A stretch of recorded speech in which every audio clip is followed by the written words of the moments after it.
So, welcome everyone to the Sustainability and Social Change side tent here at Nudgestock. It's great to see you here. We do appreciate you choosing our side tent. We know you had a range of side tents to choose from today. So thank you all for being here. It's great to see on my screen so many people dialing in. And hopefully you've been able to catch some of the talks already at Nudgestock this morning or this afternoon, depending on where you are. If not, don't worry, there is so much great content left to come. It should be an excellent day. First things first, perhaps we should introduce ourselves. So my name is Jordan. I'm a consultant at the behavioural science practice within Ogilvy Consulting in London. So we're the team that puts on Nudgestock. And I'm joined today by my wonderful teammate, Kimberly. Hi there, Kimberly. Hi, everyone. And also delighted to be joined by Leah Wistrand, who's the Behaviour Change Project Manager at WRAP, who we work with very closely. Hi there, Leah. Hello. And Leah's going to be helping us a little bit later on explain exactly what we've been doing together to reduce food waste. But first, a bit of an overview as to what we'll be covering in the next sort of 25 minutes or so. So we're going to be focusing firstly on how behavioural science can make a real difference to sustainability. We're then going to open the door a bit to our creative process so that you can see how we've been doing this. And then we're going to share with you some of our favourite behaviour change interventions from in the field so that you can see what these look like in practice, how we can measure them, and what we can learn from their success. If we get time at the end, which hopefully we will, we'll do a bit of a Q&A. So if you do have questions throughout the presentation, do submit them on the Q&A function. There should be a Q&A button just at the bottom of your screen. So do type in your questions as we go and we'll answer them at the end. If we don't get time to answer everything, then please do email us afterwards. We would love to carry on the conversation with you. Without any further ado, then Kimberly, would you like to start us off by taking us through a bit about why we see behavioural science as being so crucial for sustainability? Absolutely. Thank you, Jordan. And it is wonderful to see you all here. We are now 4 hours into the festival, so I imagine you would have heard loads about behavioral science. You know, as a discipline, our starting point is really to recognize our common humanity. So what this means from an evolutionary perspective is an appreciation for how through space and time, we've all had the same very heavy organ on our shoulders, the brain. And in an effort to understand how and why the brain works the way it does, behavioral science draws insight from evolutionary psychology, from sociology, anthropology, behavioral economics, to really get at how behavior comes about and how we can influence it. So what's interesting about this area of research is how it helps us to clearly articulate the real why behind a challenge. Equally, it gives us a new vernacular to design solutions. So on our team, we often say, if a problem could be solved rationally, you probably would have solved it by now. And it's often these really sticky challenges that behavioral science is most useful to solving. And on this front, we work with a range of clients, you know, from local councils and governments to charities to some of the biggest brands on earth. And we pull out the most applicable research and then co-create solutions with these clients around any challenges they might be experiencing with human behavior at their heart. So there's a broad spectrum of work that sits behind the logos that you'll see on the screen. But today we're really going to focus in on sustainability as an issue area. Before we go there, though, I think it's important for us to clarify what we mean by sustainability. So at its most basic level, sustainability focuses on meeting the needs of today without compromising the ability of future generations to meet their needs tomorrow. So there are economic, environmental, and social efforts that sit within this. But human behavior really touches every level of our response. You know, the decisions we make as individuals and as a collective can give rise to or worsen environmental challenges, whether it be in the way we run our businesses or in daily consumption choices like our commute, what we wear, how we feed ourselves and our families. By better understanding these behaviors, we can help shift norms and affect change more broadly. So to accomplish this, it has been a privilege to work in partnership with subject matter experts, much like Leah. We, as a team, we're not experts at microplastics or supply chain management or water conservation. We're here to offer a new approach, and we're here to listen. So when we think about our partnerships in this space as a spectrum, we work with nonprofits and think tanks to develop and evaluate best practice and inform advocacy work. We work with CSR teams to upskill internal advocates and help them build momentum around green business practice. We work with brand managers and product development teams to inform products that are both better to the environment, but also very usable and desirable for customers. And lastly, we work with governments to bring a behavioral lens to the policy interventions they're putting into play. So the problems that we're tasked with, they are really sticky problems, and they require a diversity of thought and approach to unstick them. Very often, in my opinion, too often, educational campaigns are the first port of call. So the assumption here is that if we tell people why they should care and what they should do, they'll change their behavior. But very often they don't. And the reality is that people already want to do the right thing. You know, nobody looks at this picture and says, oh man, I really wish there were more plastic in the ocean. And in behavioral science, that divide between what we know to be important and the way that we choose or choose not to act is called the intention action gap. And taking ethical consumption as an example, while 89% of UK consumers report a concern for ethical issues, only 30% translate these concerns into purchasing intentions, and a mere 3% actually purchase ethical goods. So this statistic would likely baffle market researchers or economists who rely on the assumption that people rationally weigh up the pros and cons of making a choice and that they can freely discuss all of the factors that went into their decision making. But it does make sense to a behavioral scientist. From the research, we know when we hold two or more conflicting beliefs, like, I don't like child labor, but these shoes are really cute, we experience cognitive dissonance. And as a result, we necessarily have to hold one of these beliefs less tightly than the other. And heuristics and biases, these filters we've evolved to process new information at a subconscious level, help us to do this. And in turn, they can help to explain why the intention action gap is so wide. So for example, the drop in the ocean effect. At a cognitive level, our brain has great difficulty in understanding the immensity of these challenges, and conceptualizing how all these little pieces can fit together into a whole is hard. As a result, we systematically undervalue the impact and influence of individual action. You know, maybe you recognize the sentiment in yourself or in people that you know. I'm just one person. You know, it's not worth the effort if I can't affect change. Another example here is present bias, which refers to our tendency to prefer outcomes that are closer to the present when considering potential trade-offs. We want that confetti cannon glitter moment, even though we know that glitter is almost never biodegradable and it is impossible to remove from hair and from sheets and from water streams. And lastly, social norms. You know, in this domain, we are not good statisticians, and we're quick to misperceive what normal behavior is around us. I'm just doing what everybody else is doing. We talked about cognitive dissonance earlier, and this here is likely a strategy to offset the guilt that we feel when we don't engage in the sustainability efforts the way we think we should, by telling ourselves, I'm not the only one. So it's small cognitive turns like these that influence 35,000 decisions that we make every single day. And I think you can imagine what good we could do if we could use that insight and methodology of behavioral science, not only to understand the problem, but also to help us bridge the intention action gap and align more of those decisions with the values of the people making them. So to show you how, my colleague is going to walk us through some examples. Over to you, Jordan. Brilliant, thank you, Kimberly.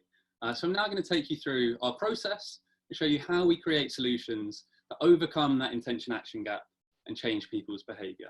And there's three parts to that process. The first is what we call the foundation of behavioural science. So this is really understanding what the behavioural science literature tells us about how people think and how they behave. So that's everything from social psychology to evolutionary biology to behavioural economics. So understanding what these diverse disciplines tell us about human decision making. The second part It's creatively applying that understanding to real world challenges and real world situations. So because every context is different, this can't just be a paint by numbers approach. So we can't only do what's been done before. So as well as applying best practice, we also look to push the boundaries of what can be achieved by applying behavioural science in different ways and novel ways. And finally, the third part then is real world iteration or real world testing. So it's really important that we test those ideas wherever possible so that we can see exactly what works and what works the best in which context. When you put all these three things together, you get what we like to call unseen opportunities. This is essentially the latent, untapped potential in a situation or an environment whereby often quite a small change or quite a small input can bring about a disproportionately large impact on people's behaviour. So it's the unification of these three parts of the process that allows us to solve some of these really sticky challenges, especially when it comes to sustainability. We've been creating these unseen opportunities for a range of different clients and challenges. So we've been working with everyone from DEFRA in the UK, creating a behavioural science toolkit for local governments to reduce illegal fly tipping. We've been working with Unilever, embedding behavioural science into their new product design to help conserve water in Southeast Asia, all the way through to working with people like Grub, so encouraging more people to try insect-based foods that are better for the environment, where we've got to overcome some pretty strong perceptions and hesitations that people have. So as you can see, a really wide range of different areas, and if we had more time, I would love to take you through all of them. But in the time we've got today, we're going to focus on three different examples to talk you through in a bit more detail. And the first comes from our work with London Recycles, formerly Recycle for London, which is all about increasing recycling in inner city London. The second comes from our work with Costa, designing solutions to increase rates of coffee cup recycling. And the third is going to be all about our work with WRAP, helping to put an end to food waste. So the first example then, overcoming the real barriers to recycling in homes across London. So we were tasked with increasing the recycling rate amongst 18 to 35-year-olds, which had somewhat flatlined. I think this is a really great example of that first triangle, the bottom triangle, which is the foundation of behavioural science and research.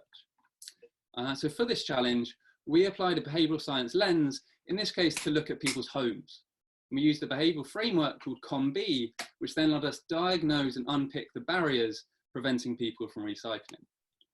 And the COM-B model essentially says that for any behaviour to occur, you need sufficient amounts of capability, motivation, and opportunity.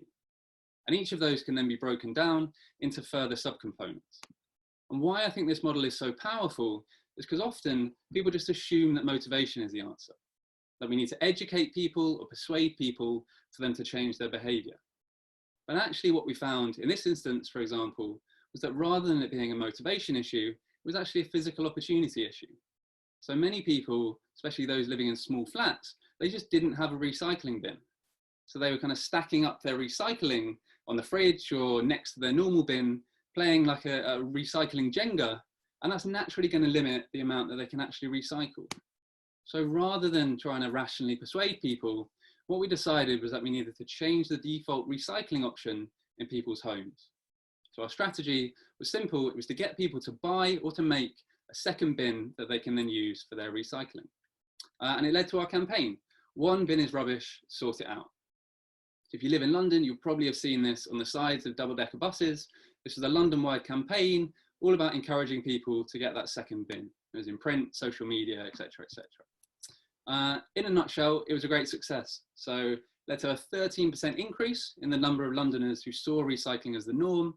And most importantly, 140,000 residents bought a new bin and were recycling more as a result of the campaign. So you can see that by bringing behavioural science in early, applying that behavioural science lens and those kinds of behavioural science frameworks like COM-B, we can really help to shift the needle later down the line. The next example is all about designing creative solutions to increase rates of coffee cup recycling. So really focusing here on the second of those three triangles, which is applying that behavioural science understanding in new creative ways to solve challenges. As a bit of a background here, over 7 million disposable coffee cups are used every single day, and that's just in the UK alone. And pretty shockingly, less than 1% of those are currently recycled. So a massive, massive potential for positive change. And we work with Costa to come up with interventions that would increase the number of cups being successfully recycled. Now, this project was run in collaboration with Heathrow Airport as a bit of a test environment, which was brilliant. Because often, if you can get people to do things in quite an extreme environment, you can also get them to do it elsewhere as well. So the first thing we did was really think holistically about the journey of each coffee cup, all the way from ordering in store, right the way through to the waste collection process at the end. And we pinpointed moments in this journey where we could have the greatest impact. And one example along this journey was at the point of purchase. So normally in store, you'll be asked, would you like your coffee in a disposable cup? But actually, just by changing one word here, we can massively prime people to recycle. So instead, would you like your coffee in a recyclable cup? It's a very, very small change, effectively free to implement, but one that can have a really powerful consequence on people's subsequent behaviour. The other point in the journey that I want to talk to you today is all about the bin itself. And this is what the bins look like at the airport. So it's kind of no wonder that people weren't recycling or weren't recycling correctly. It's sort of design that needs an instruction manual. Now you do have to separate out the lid from the liquid from the cup. At the moment though, the only reason or the only way to really understand that is to stand there and read the instructions, which as you can probably imagine, very few people do. So there are no affordance cues on the design to make it clear what to do. So affordance cues are things like having a handle on a door. You know to pull it without there having to be a big sign saying pull. It's just baked into the design itself to make it more intuitive. So that's what we set out to do. We set out to make it as easy as possible for people to do the right thing without really having to think about it. So we baked in a load of behavioural science features to make the new bin designs more compelling and intuitive. And just some of these were using iconography rather than words. So we know the easier we can make it for people, the more likely they are to do it. Using affordance cues, so if it's a funnel shape, you know it's for liquids, for example. And then utilising social norms, so showing that other people have been recycling here correctly without having to say that so explicitly. So hopefully you can see that by creatively applying behavioural science in new ways and in different spaces, we can help to reframe people's decisions and get to these kind of innovative solutions. Now the final case study we'd love to talk to you through today is all about reducing household food waste. And this comes from our work together with WRAP, and hopefully Leah is able to join me again now. Hiya, Leah. Hiya. Excellent. Leah, would you like to give a quick introduction, I suppose, as to what WRAP does a bit more broadly, and then also what we've been working on together? Absolutely. I'd love to. Well, WRAP is an environmental charity, and we focus on 3 core resources: food and drink, clothing and textiles, and plastics. And we work with governments, businesses, and communities to improve resource efficiency. And we engage with citizens to drive effective behaviour change through behaviour change interventions and through our Love Food, Hate Waste, Love Your Clothes, and Recycle Now brands, which hopefully many of you would have seen. We are evidence-led and we're great at partnerships. We know WRAP can't solve climate change on its own, so we partner with those who can help us achieve our vision. So we've partnered with Ogilvy's behavioural science practice to help citizens stop wasting food. And the partnership works because we all work to our strengths. We use robust evidence and years of experience in the industry to get the facts straight. And we get the right people in the room, and we use Ogilvy's expertise in behavioural science to actually change behaviour.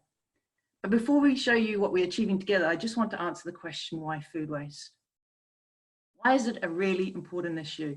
I just want to take a moment here to demonstrate what is actually going on in the UK every day. I think these slides say it all. 1/3 of food that is produced on the planet is thrown away. It is wasted. It is not only the wasted food that ends up in landfill that causes greenhouse gases. It's the environmental impact of producing and transporting food. That is the farm to fork that is not quite understood. Energy loss, water loss, biodiversity loss. The list is just sobering.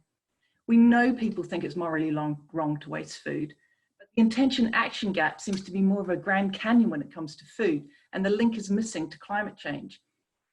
And throwing away that last slice of bread, or ditching the fresh chicken in the fridge for a takeaway with mates. And my personal favorite is blaming the banana for going off. I just create a bit of a dramatic pause for that one. Just gonna go on to the next slide.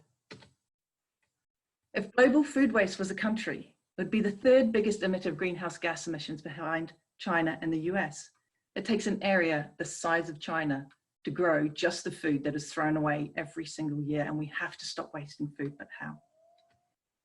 Well, the world is already committed to halving food loss and waste by 50% by 2030 in the UN Sustainable Development Goals, and that should be the target for us all. Governments are stepping up, businesses have stepped up, but citizens are only just starting on the journey. And we need to examine our collective habits and stop blaming and start now. And we do understand the challenge for citizens. We know food is one thing that can make us feel great. It can be used to show how we care, to pick us up on a bad day, to celebrate life's special moments with loved ones. Food binds us together as humans. We want that relationship to continue, but the challenge is how might we continue our love affair with food as well as not waste it? And it's complex. Emotion, habit, preference, I can't help it. Our relationship with food is not rational. And that's why we've partnered with Ogilvy to get stuck into these individual challenges. And we're combining our expertise to make it easier for people to reduce their food waste. And I'm going to hand back to Jordan to take you through the process of how we're doing this together. Brilliant. Thank you, Leah. So to do this, the first thing we did was conduct ethnographic research, and that was across homes, stores and workplaces all across the country. But we've also employed quite a wide spectrum of different methodologies over the time that we've been working together. My favourite is definitely the extreme user analysis, and this is essentially where we look at the extremes in order to surface some quite useful insights that we couldn't have got to just by looking at the average. So when trying to understand how people value and treat food, we interviewed submarine captains, for example, about how they reduce food waste when they might not surface for months on end. At the other end of the scale, if you like, we looked at people taking part in La Tomatina, the annual tomato throwing festival in Spain, to see how their attitudes to food waste were being formed. And we took all these really rich insights, hosted a series of collaborative co-creation workshops. And in these, we pinpointed together a series of key food waste behaviours or behavioural challenges and tons of ideas for overcoming them. From this, we've then been creating a whole programme of behaviour change interventions that we've been testing in the real world. And Leah, would you like to touch on just a few of these? Yeah, absolutely. So we're developing and testing interventions as we speak, from how to remind you to keep your fridge between 0 and 5 degrees, to freezing the last few slices of bread, to create a calm state space when shopping, to stop, reflect, pack that pack of 12 jammy, sugary donuts that weren't on my list. Oh. We have a multitude of interventions in our pipeline, all behaviourally designed and being robustly tested. Yeah, I think it's a really nice spectrum of work that we do together. So it kind of spans all three parts of that triangle. So we work all the way through from first-hand research into the behaviour, to coming up with creative solutions, to then testing those solutions in the real world. I think also crucially here, working with retailers and manufacturers and so on in order to get them on board. So there is so much that we've been doing together. But in the time remaining today, we'd love to give you an overview of one project we've been working on recently, which is all about optimizing date labels to help reduce food waste. Now, we know from WRAP's research that 41% of food is wasted because people simply don't use it up in time and it goes out of date. And often they say, well, I couldn't do anything, it went out of date. It's not my fault for not using it up. But what we also know is that the date labels themselves aren't the most intuitive way of presenting that information. So we thought, how can we make it easier for people to see when their food is going to go off so that they can use it up before then? And our solution then was putting the day itself on the date label. What's interesting, I think, is that when you ask people what day it is tomorrow, everyone can tell you straight off the bat. But when you ask people what date it is tomorrow, they really have to think about it and process it before they can answer.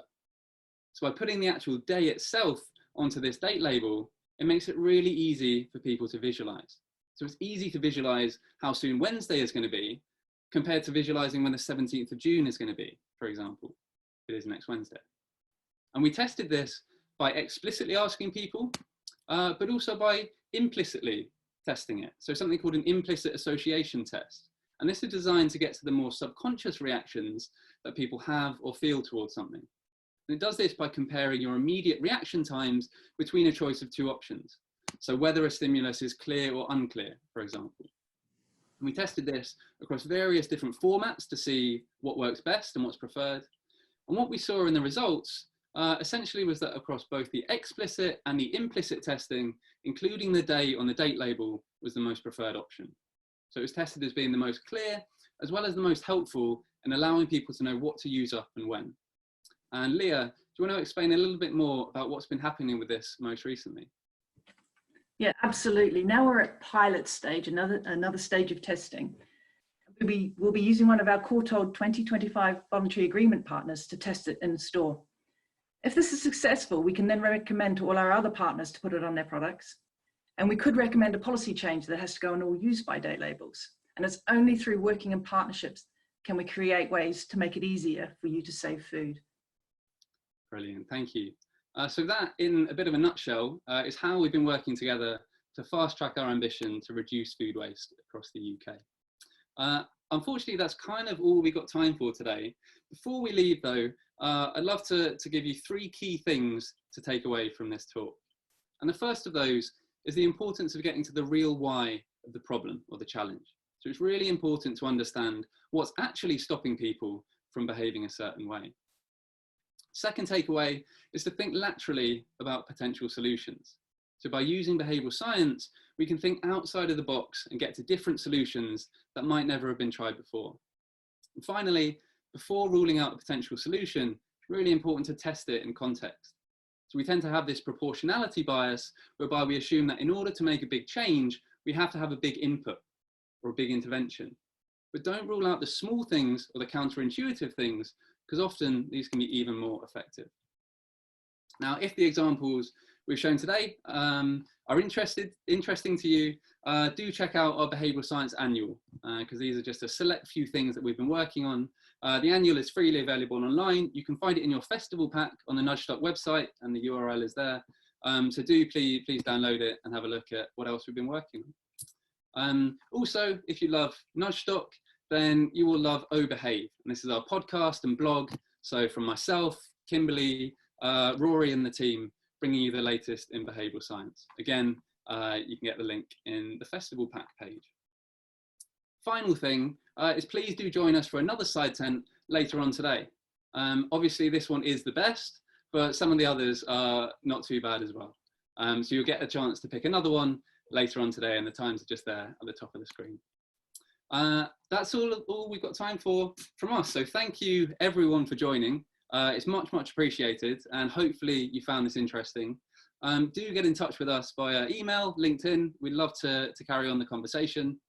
And just looking at the clock, we are almost bang on time. I can see it's nearly at the hour. So if you want to head back to LinkedIn or YouTube for the main event, that will be starting in just a couple of minutes. Otherwise, hopefully the 3 of us can stay here just for a few more minutes to answer any questions that might have been coming in. Kimberly, I don't know if you had a chance to see if there's any questions that have been coming through on the Q&A. Yeah, there's been a really great discussion among the participants. One question that has come up quite a lot is, how do you guys think the COVID crisis is or isn't an opportunity to create sustainable behaviors? Leah, I know that RAP has done a lot of research in the space recently around the way that COVID has impacted food waste behavior specifically, but others. Is this something that you maybe want to comment on? No, absolutely. It was the COVID crisis was an opportunity to get into people's homes and just ask them about their food waste behaviours and their attitudes to food waste and what they found very useful and they'd like to take forward. So we managed to chat to people virtually in their homes, and we've got that information coming through now about what they'd like help with, and we'll take those whys and all their answers and take them forward to develop interventions to help them. So yeah, it was a definite big shift in the way people value food and their attitudes towards it. And I think I would say on that one, I think this is kind of giving people a glimpse of what the world can look like in certain aspects, especially in sustainability. So you're seeing all these pictures of like the smog lifted from major cities, or like the sea a different colour, because there's less pollution and there's less industry going on, and people have liked that. And I think, certainly personally, I think we've got a great opportunity now to remind people of that going forward. So rather than slipping back into the old way of doing things, to actually remind them of what they thought now, and hopefully committing to certain behaviours in the future. And I think that that principle of commitment can actually be really, really powerful. Now, we've seen a few questions on kind of how we can do this going forward. And to me, it seems like if you can remind people of their sort of behaviours previously, then that's a really nice way of ensuring those carry on kind of long term. That's really lovely. Thank you. We have another question coming from an anonymous attendee. So methodologically, how much of the intention behavior gap can be predicted or related to the social desirability biases and self-reported measures? So in effect, how do social norms in those methodologies cue us to do or talk about a particular behavior? I think it's a really great point, and it totally depends on the study in question. But that's absolutely something that you see. If you ask people in a survey what they think about very kind of heated topics, or topics where there is a real kind of strong opinion as to what is the right thing to do, then people will often just tell you what they think you want to hear. And often people don't know that they're doing that. So you have this kind of bias where you're not necessarily able to see it yourself, but the way you want to portray yourself is in this positive light. And I don't know if you can talk to this, Leah, but I've certainly heard that with food waste, people tend to dramatically underreport the amount of food that they waste. And that's not a conscious thing. They don't think, oh, I'm going to lie on this so that I look better. But they just dramatically underreport it. And it's all those small things that actually add up, that in their head, they think they're doing a great job, but actually it's not necessarily the case. Yeah, it's like that admittance to yourself that you actually waste food, because it's not something you want to actually admit. And when we ask people, do you waste food? They go, no, not really. I only waste a little bit, but I know somebody who wastes a lot. And yet people are wasting food because a third of the food that we buy is wasted. So there's definitely a dissonance, or there's something missing in between there, that recognition. Yeah, I think on that front, it's important to diversify the way that we understand these behaviors in our methodology. So, we kind of alluded to, Leah, the technique of asking somebody what their peer groups might do, or what their friends and family might do, or what their neighbor might do.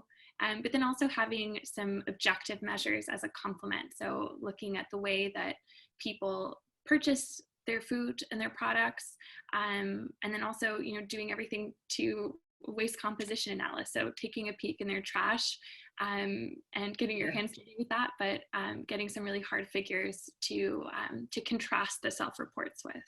And we've been working with Hounslow Council here in the UK, trying to increase recycling in high-rise properties. And something we found in our research for that project was that often people have this view that everyone is doing the same as them. So to get over, or to try and get to the real answer, I suppose, rather than necessarily asking people, what do you do? It can be quite useful to ask, what do you think most people around you do? What do your neighbours do? What are most people here doing? Because actually that can get at the real reason, where often, as you say, people go, oh, I know a lot of people that do X, Y, and Z, but not me. I'm really good at this. Absolutely. And then one more question that we have on the front of food waste is if there have been any efforts within restaurants or commercial premises to reduce food waste, and if you all have any suggestions on that front. Yes, there's loads going on in that space, and actually restaurants and retailers are getting very good at it and have put a lot of effort in over the years. But the 70% of the food that is wasted from farm to your plate is from citizens. So that only leaves the manufacturers, retailers, and restaurants and hospitality and food services, the rest of the 30%. So actually they are, and they're doing really, really well, but it's citizens that need to catch up.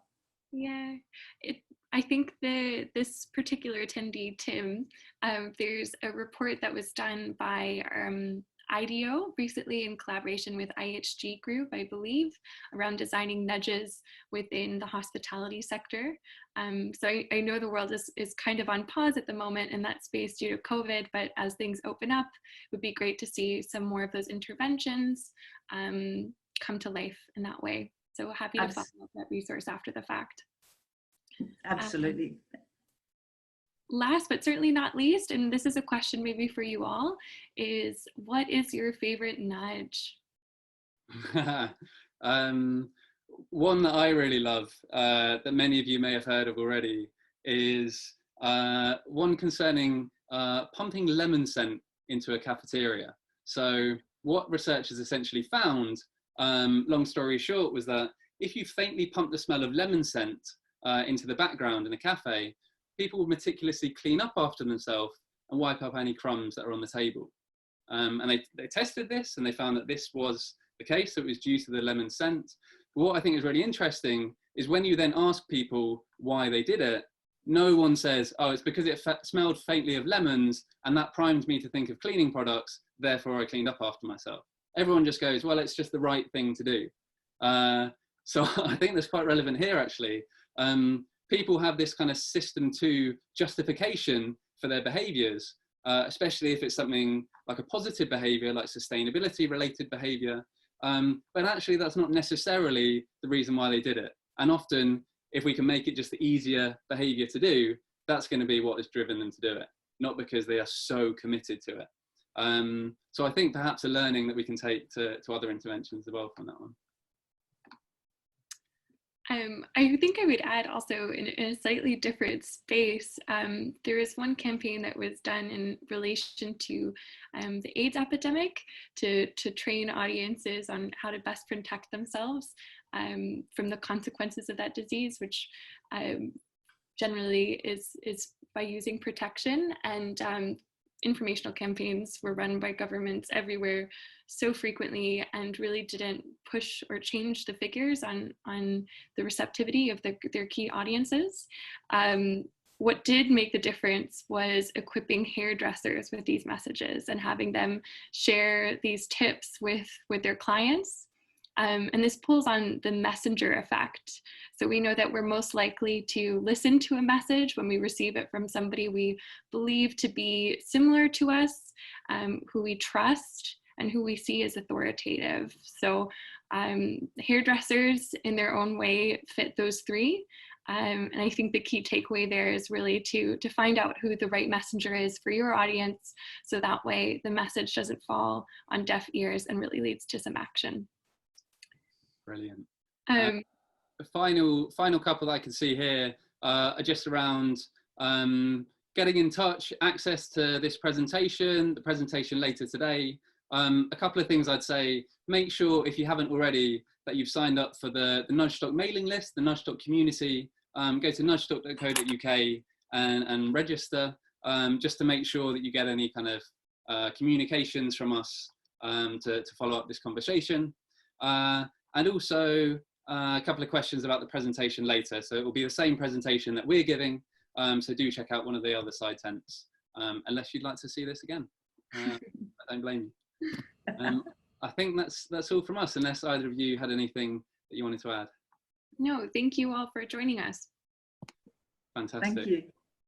Thank you both. And thank you all for watching. Hope you enjoy the rest of Nudgestock, and we'll speak to you very soon.